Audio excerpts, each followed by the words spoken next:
Hello guys, आज हम लोग ब्लैक फंगस के बारे में जानेंगे कि ब्लैक फंगस क्या होता है, क्या इस बीमारी के हो जाने से आदमी की मृत्यु हो सकती है, ब्लैक फंगस शरीर को कैसे प्रभावित करता है, ब्लैक फंगस बीमारी का लक्षण या पहचान क्या है, ब्लैक फंगस किसे कहते हैं, ब्लैक फंगस हो जाने पर क्या क्या करना चाहिए, कोरोना के मरीज को ब्लैक फंगस से क्यों है खतरा। इन सभी चीज़ों का आज हम लोग पूर्ण रूप से चर्चा करेंगे। तो चलिए शुरू करते हैं। तो गाइस, हमारा पहला प्रश्न है कि ब्लैक फंगस क्या है। तो ब्लैक फंगस एक प्रकार का फंगल इन्फेक्शन है, अर्थात यह फंगस के द्वारा फैलने वाली बीमारी है। इस बीमारी को म्यूकोरमाइसिस के नाम से भी जाना जाता है। यह बीमारी वर्तमान में हर तरफ तेज़ी से फैल रहा है।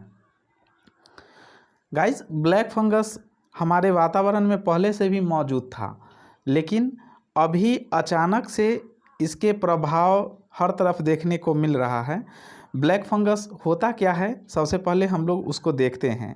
गाइस, जितने भी नमी वाले क्षेत्र होते हैं या एरिया जहाँ पे भी नमी होता है, उन सभी जगह पर ब्लैक फंगस ऑटोमेटिक उत्पन्न हो जाता है। वो हमारे वातावरण में पहले से मौजूद है। जैसे अगर ब्रेड को कुछ दिनों के लिए छोड़ दिया जाए, 7-8 दिन के लिए छोड़ दिया जाए, तो उस पर फंगस ऑटोमेटिक जमा होने लगते हैं।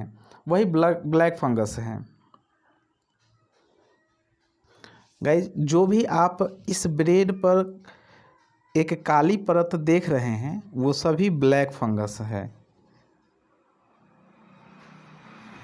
इस वाले ब्रेड पर जो भी आप काला काला धब्बा देख रहे हैं, वो सभी ब्लैक फंगस है।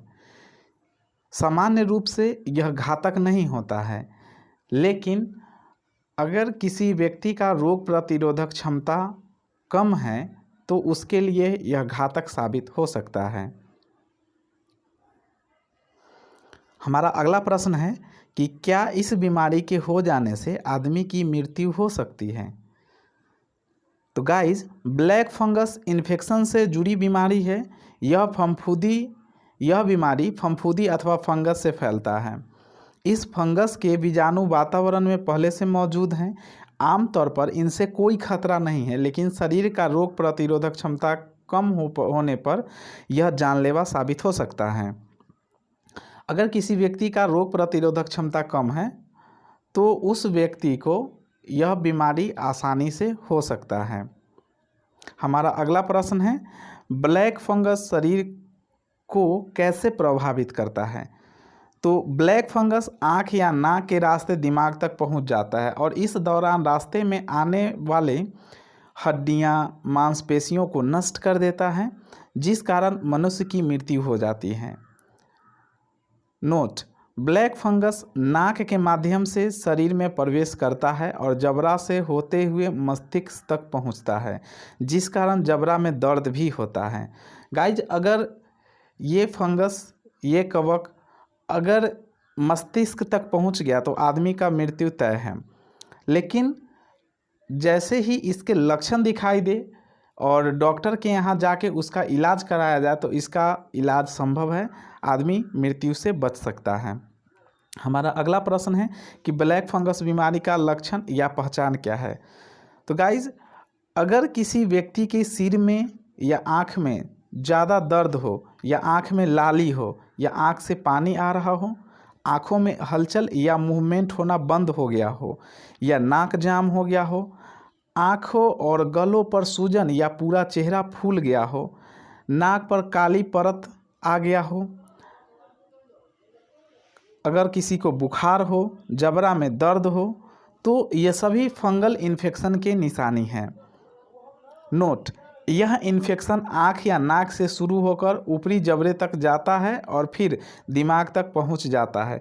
यह इन्फेक्शन दिमाग तक पहुंच जाता है तब रोगी को बचने का चांस लगभग खत्म हो जाता है। अगला प्रश्न है, ब्लैक फंगस किसे हो सकता है। तो गाइस, हम लोग इसका पहले ही चर्चा कर चुके हैं कि ब्लैक फंगस डायबिटीज़ के रोगी तथा कोरोना के रोगी में आसानी से फैल जाता है, या वैसे व्यक्ति जिसे कोरोना था या जिसे वर्तमान में कोरोना है, उसमें यह इन्फेक्शन फैलने का खतरा ज़्यादा रहता है।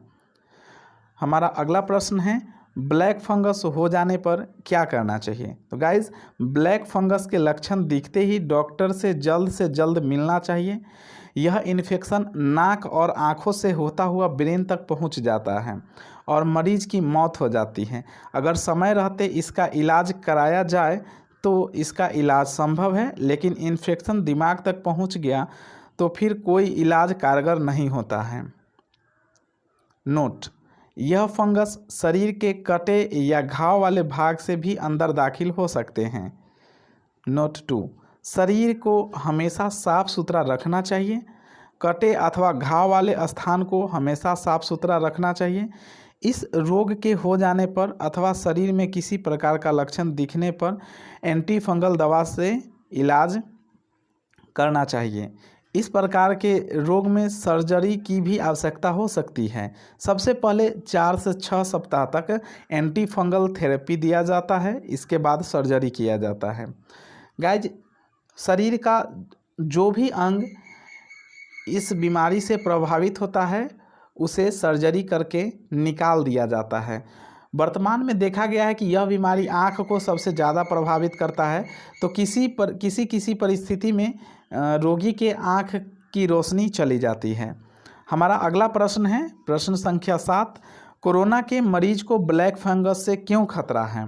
तो गाइज, यह फंगस हमेशा नमी वाले स्थान में फैलता है और कोरोना के मरीज को हमेशा ऑक्सीजन देते रहना पड़ता है, जिस कारण उसके नाक और मुंह वाले स्थान पर नमी जमा हो जाता है और फंगस उत्पन्न हो जाते हैं। साथ ही कोरोना से जूझ रहे मरीज का रोग प्रतिरोधक क्षमता कम रहता है, जिस कारण यह इन्फेक्शन उसमें जल्दी फैलता है और वह ब्लैक फंगस के चपेट में आ जाता है। गाइज, हम लोग अभी देखते हैं कि ऑक्सीजन चढ़ाने के लिए नाक या मुंह के इस वाले भाग को हमेशा ढका रहता है।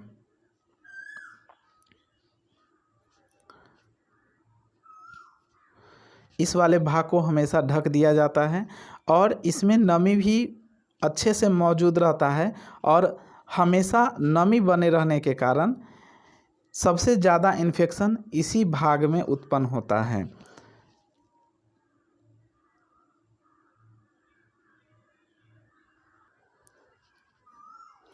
हम लोग ब्लैक फंगस के बारे में कुछ और जो अफवाह है उस अफवाह के बारे में देखते हैं। कुछ लोग का मानना है कि कोरोना वायरस की तरह ब्लैक फंगस भी एक व्यक्ति से दूसरे व्यक्ति में आसानी से फैल जाता है, लेकिन ये बात बिल्कुल गलत है।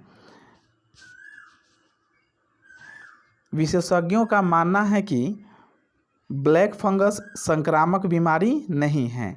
यह एक मरीज से दूसरे मरीज को नहीं फैलता है। यह सेकेंडरी संक्रमण की श्रेणी में आता है। यह उन मरीजों को ज़्यादा प्रभावित करता है जिन्हें अनियंत्रित डायबिटीज हो और कोविड से ग्रस्त हो।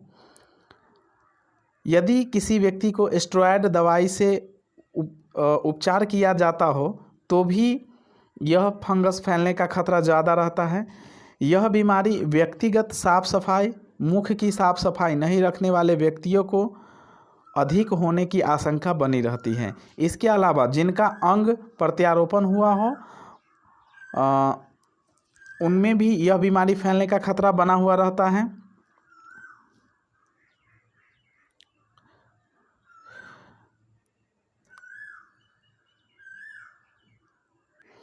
गाइज, ब्लैक फंगस से ग्रसित व्यक्ति के शरीर पर कुछ इस प्रकार के धब्बा दिखाई देने लगते हैं। अगर इस प्रकार का धब्बा दिखाई देने लगे तो यह ब्लैक फंगस की निशानी है। जिन व्यक्ति को इस प्रकार के धब्बा दिखे या आँख में लाली दिखने लगे या इस प्रकार का धब्बा दिखे, स्किन पे इस प्रकार का धब्बा दिखे,